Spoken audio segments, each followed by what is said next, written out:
क्षेत्र भ्रमण के दौरान शिक्षा सेवक / शिक्षा सेवक तालीमी मरकज के पद पर कार्यरत महिला शिक्षिकाओं के द्वारा जानकारी प्राप्त कराई गई है कि संविदा के आधार पर महादलित एवं अल्पसंख्यक वर्ग के लोग जो शिक्षा सेवक के पद पर कार्यरत हैं, इन लोगों को 2 दिनों का विशेष अवकाश से वंचित कर दिया गया है, जबकि पूर्व में इन शिक्षिकाओं को प्रत्येक माह 2 दिनों का विशेष अवकाश मिलता था। सरकार को इस संबंध में संविदा पर कार्यरत महिलाओं के प्रति समानता लानी चाहिए। अतः शिक्षा विभाग के अंतर्गत शिक्षा सेवक / शिक्षा सेवक तालीमी मरकज के पद पर कार्यरत महादलित एवं अल्पसंख्यक वर्ग की महिलाओं को प्रत्येक माह 2 दिनों का विशेष अवकाश देने हेतु सदन में स्पष्ट वक्तव्य की मांग करती हूँ। माननीय सदस्य डॉक्टर संजीव कुमार सिंह। से प्राप्त सूचना अनुसार भारतीय संविधान की त्रिस्तरीय शासन व्यवस्था के अधीन स्थानीय स्वशासन लोकल सेल्फ गवर्नमेंट द्वारा नियुक्त कार्यरत नियमित शिक्षकों को राज्य कर्मी की पात्रता हेतु परीक्षोत्तीर्णता के प्रावधानोपरांत क्रमशः विद्यालय अध्यापक तथा विशिष्ट शिक्षक को उनके पूर्व की सेवा काल के आधार पर सेवा निरंतरता का लाभ नहीं देते हुए इन्हें नवनियुक्त शिक्षक की कोटि में रखा गया है, जबकि इसी कोटि के शिक्षकों को उनके सेवा काल के आधार पर ही प्रधानाध्यापक, प्रधान शिक्षक के साथ साथ शिक्षण प्रशिक्षण संस्थानों के व्याख्याता के रूप में नियुक्ति प्रावधानित है। पुनः विशिष्ट शिक्षक परीक्षोत्तीर्णता के बावजूद भी विभागीय निष्क्रियता के कारण राज्यकर्मी की पात्रता से अभी तक वंचित हैं, जबकि परीक्षोत्तीर्णता की तिथि से ही इन शिक्षकों को राज्यकर्मी घोषित किए जाने हेतु नियमावली में संशोधन अपेक्षित एवं अपरिहार्य है। अतः उपरोक्त वर्णित विद्यालय अध्यापक के साथ साथ विशिष्ट शिक्षक को सेवा निरंतरता का लाभ प्रावधानित किए जाने हेतु शून्यकाल के माध्यम से सरकार से अविलंब अग्रेतर कार्रवाई की मांग करता हूं। सभापति महोदय, इसके बारे में आपके कक्ष में बैठक भी हुई थी और माननीय मंत्री भी थे और आपके कक्ष में बैठक भी हुई थी। कृपया अपने स्तर से भी देखा जाएगा। माननीय सदस्य श्री अशोक कुमार। माननीय सभापति महोदय, सदर अस्पताल नवादा में प्रतिदिन हजारों की संख्या में मरीज इलाज के लिए आते हैं, लेकिन अस्पताल में इमरजेंसी विभाग के द्वारा जंक लगे मेडिकल इंस्ट्रूमेंट से मरीजों का इलाज किया जा रहा है, जिससे मरीजों में इन्फेक्शन होने का खतरा बना रहता है एवं सदर अस्पताल में स्ट्रेचर के अभाव में लाचार मरीजों को उनके परिजनों के द्वारा गोद में उठाकर वार्ड में इलाज के लिए ले जाते हैं। अतः मैं सरकार से सदन में सदर अस्पताल नवादा में नए मेडिकल इंस्ट्रूमेंट एवं स्ट्रेचर उपलब्ध कराने की मांग करता हूं। Professor doctor Virendra Narayan Yadav. आज दिनांक 27/11/24 को दूरभाष पर मिली सूचना के अनुसार बिहार के विश्वविद्यालयों में छात्र संघ का चुनाव होना विश्वविद्यालय अधिनियम के प्रावधान में है। लोकतांत्रिक प्रशिक्षण एवं मूल्यों की स्थापना में इसकी महती भूमिका रही है। पटना विश्वविद्यालय के सीनेट हॉल के समक्ष छात्रों द्वारा छात्र संघ चुनाव की मांग एवं छात्रावासों को खुलवाने संबंधी समस्याओं में वे धरना दे रहे हैं। सर, माननीय सभापति जी, पुलिस ने भी उनको मारा है, पीटा है, हस्तक्षेप किया है। ये बड़ा गंभीर मामला है, इस पर सरकार को कार्रवाई करनी चाहिए। ठीक। डॉक्टर अजय कुमार सिंह। माननीय सभापति महोदय, दूरभाष पर मिली जानकारी के अनुसार सुपौल जिले के मरोना प्रखंड के कोसी तटबंध के भीतर निवास करने वाले आमजन कोसी नदी पर पुल के निर्माण को लेकर बड़े आंदोलन की घोषणा की है। मरोना प्रखंड के घोघरिया पंचायत के मंगा सिहौल से सुपौल प्रखंड के बेरिया मंच के मध्य पुल के निर्माण से लगभग 10 पंचायत की 1 लाख की आबादी को सुविधा मिलेगी। अभी मरोना वासियों को लगभग 60 किलोमीटर की दूरी तय कर सुपौल मुख्यालय जाना पड़ता है। उपरोक्त स्थल पर पुल निर्माण से सुपौल जिला मुख्यालय की दूरी महज 10 किलोमीटर होगी। यह सुपौल जिला के मरोना प्रखंड के लिए विकास की दृष्टि से मील का पत्थर साबित होगी। अतः मैं इस मामले में सरकार से सदन में स्पष्ट वक्तव्य का मांग करता हूं। ठीक। सचिव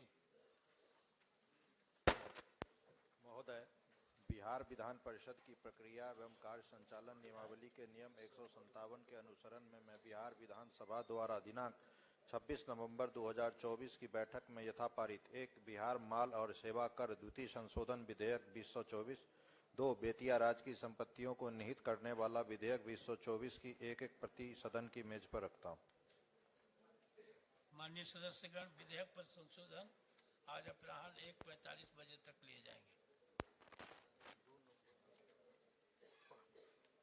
पांचवा, प्रभारी मंत्री। सभापति महोदय, मैं बिहार विधानमंडल नेता विरोधी दल संसदीय सचिव सचेतक और सदन नेता वेतन एवं भत्ते संशोधन नियमावली 2024 की एक प्रति सदन की मेज पर रखता हूं। फिर प्रभारी मंत्री बिहार राज्य प्रदूषण।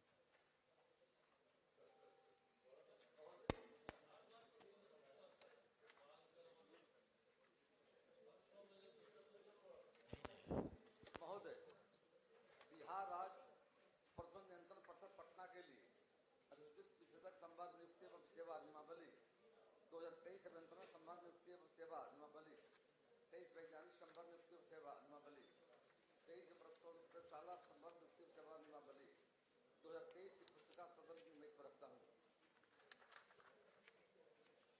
प्रभारी मंत्री बिहार राज्य पुल निर्माण निगम।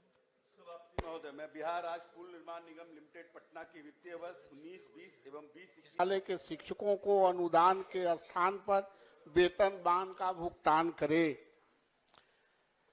सभापति महोदय, इस राज्य में सब नया नया हुआ।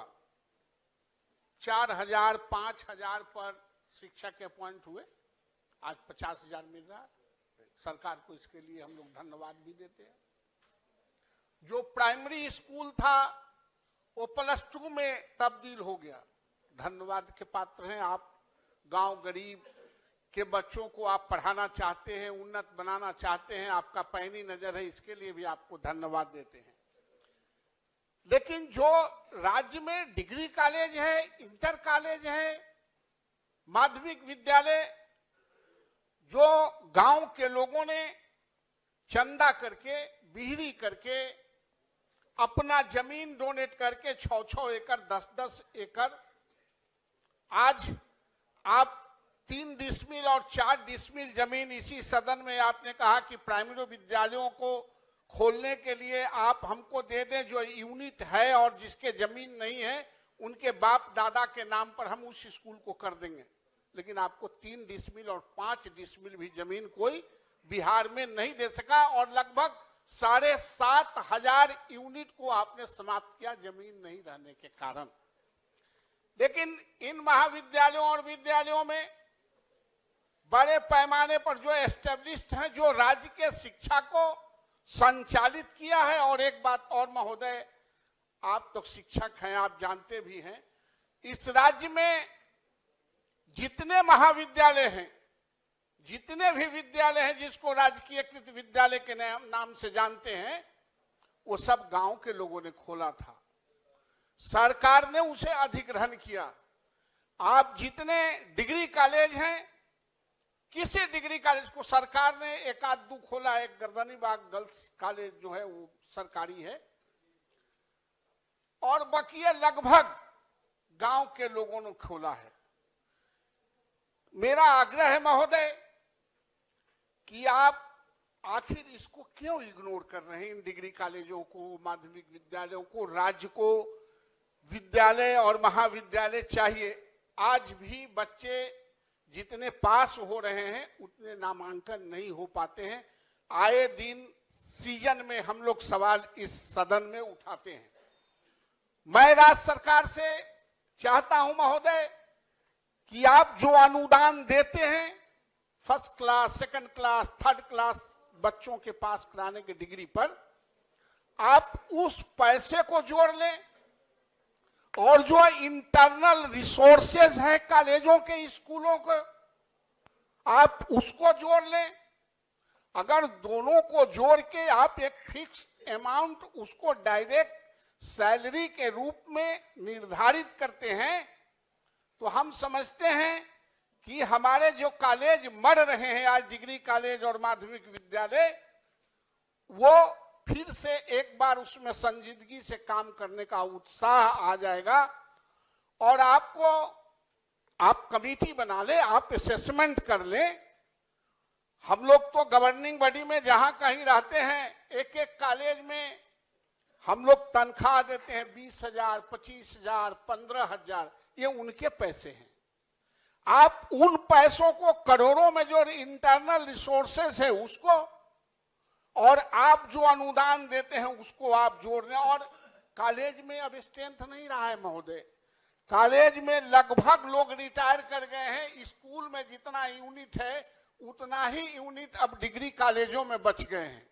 इसलिए सरकार से महोदय मेरा आग्रह है कि आप वेतन मान दें, आप अनुदान के जगह पर आप वेतन मान दें, असेसमेंट करा लें, कमेटी बना लें, और इन स्कूलों कॉलेजों को जो बिहार को लिटरेसी में आगे बढ़ाया है उसको अक्षुण्ण रखने की कोशिश करें महोदय। माननीय मंत्री।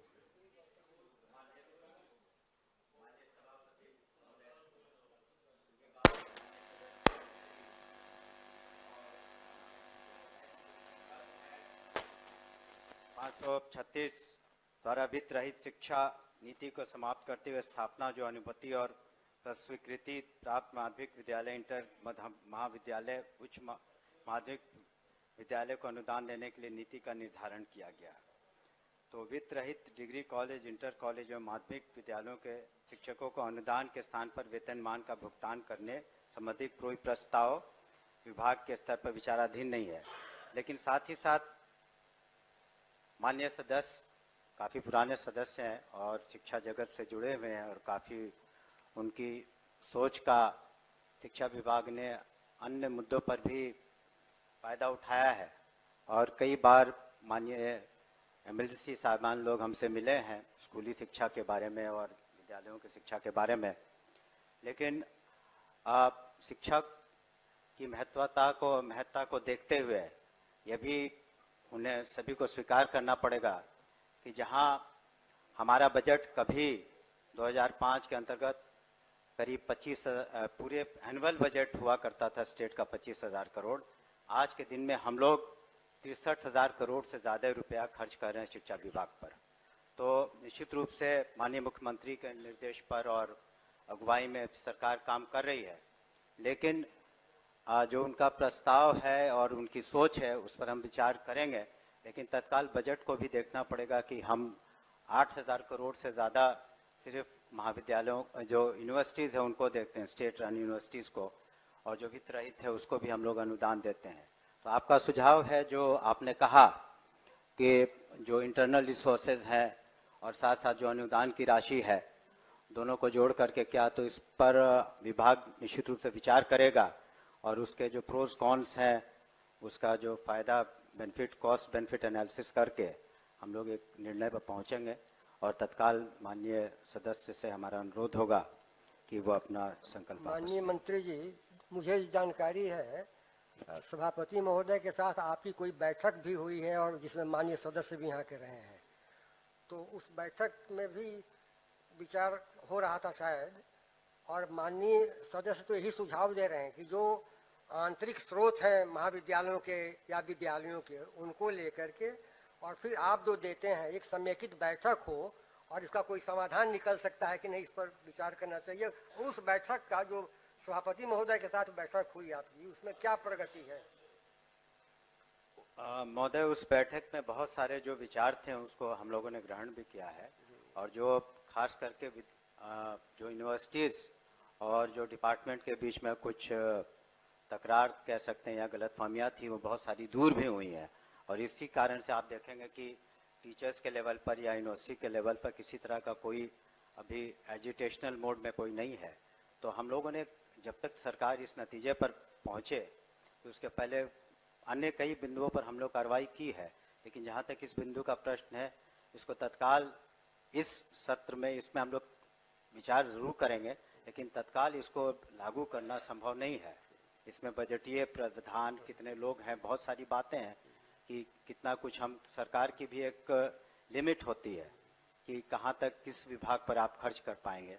तो उसका कॉस्ट बेनिफिट एनालिसिस और क्या इसके फायदे होंगे उसको हम लोग जरूर उसको स्टडी करके फिर उचित निर्णय पर, और जो सहयोग होगा और जो विचार होंगे माननीय सदस्य के, उसको हम लोग जरूर। माननीय नौल बाबू, माननीय मंत्री जी ने बहुत सकारात्मक रुख दिखाया इस पर। महोदय, मैं आपको भी थैंक्स देता हूं, माननीय मंत्री को भी मैं थैंक्स देता हूं कि आपका विचार शिक्षा के क्षेत्र में गांव गरीब के बच्चों को पढ़ाने के लिए पॉजिटिव है। लेकिन महोदय, एक बात जो माननीय मंत्री कह रहे हैं कि बजट का बढ़ोतरी, मैं कह रहा हूं आपके बजट का बढ़ोतरी होगा तो आप नहीं देंगे। आप पहले इसको एनालिसिस करने के लिए आप उच्च स्तरीय एक कमेटी बना लें कि आप जितना आज आप दे रहे हैं अनुदान के माध्यम से और जितना उसके इंटरनल रिसोर्सेस है, ये दोनों को अगर मिला दें, उसके बाद अगर नहीं होगा तब आपको अधिक अमाउंट की जरूरत होगी, अधिक पैसे की जरूरत होगी। इसलिए माननीय मंत्री ने कहा कि हम इस पर विचार करेंगे और इसी सत्र में करेंगे। एक मेरा आग्रह है कि यह घोषणा करें कि हम इसके असेसमेंट कमेटी बना के, आप जब तक असेसमेंट नहीं कराएंगे तब तक आपको पता नहीं चलेगा कि इसकी क्या अद्यतन स्थिति है। महोदय, मैंने जो एक शब्द कहा कॉस्ट बेनिफिट एनालिसिस, आकलन की बात उन्होंने कही, तो हमने आकलन कॉस्ट बेनिफिट एनालिसिस इस बात को निश्चित रूप से आकलन करेगा। जब कॉस्ट और बेनिफिट होगी तो ये सारी बातों को, एक जेनरिक शब्द है जिसका इस्तेमाल करते हैं इस तरह के, जब कोई संकल्प आते हैं या किसी तरह का प्रस्ताव आता है, तो मैं समझता हूं कि इन बातों को हम जरूर विचार करेंगे। ठीक है जी जी।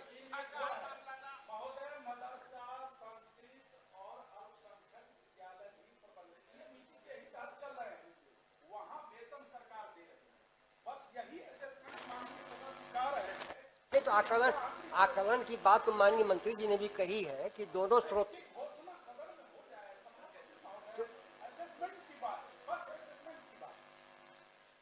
समय सीमा काफी बढ़ रही है, इसलिए नहीं। समय सीमा कहाँ मांग रहे हैं जी महोदय? हम लोग समय सीमा नहीं मांग रहे हैं जी। हम लोग समय सीमा की बात माननीय मंत्री जी को नहीं कह रहे। हम कह रहे हैं कि आप जो अभी कमिट किया है उसको सदन को आश्वस्त करा दें कि हम एक कमेटी बना के उसको असेसमेंट करा लें। बस इतना ही तो हम लोग चाहते हैं। हम कहाँ कह रहे हैं कि आप अलग से कोई पैसा दे दीजिए। एक विजन क्रिएट हो जाए कि हमको कितना देना पड़ेगा, एक कमेटी बना दें। आप अपने मनोनुकूल कमेटी बनाएं, हमारे कहने पर, सदन के कहने पर नहीं, कमेटी आपको बनाना है। माननीय मंत्री जी ठीक दिखवा लेंगे, कर लेंगे। संकल्प को वापस लेने की कृपा करेंगे। और ये माध्यमिक विद्यालय में राज्य के 85% बच्चे पढ़ते हैं। माननीय 85% लोग इसी तरह के महाविद्यालय और विद्यालय। माननीय मंत्री, उनके साथ भेदभाव क्यों? माननीय मंत्री जी कुछ कह रहे थे, बस आप सुन लें। अब इसको अच्छा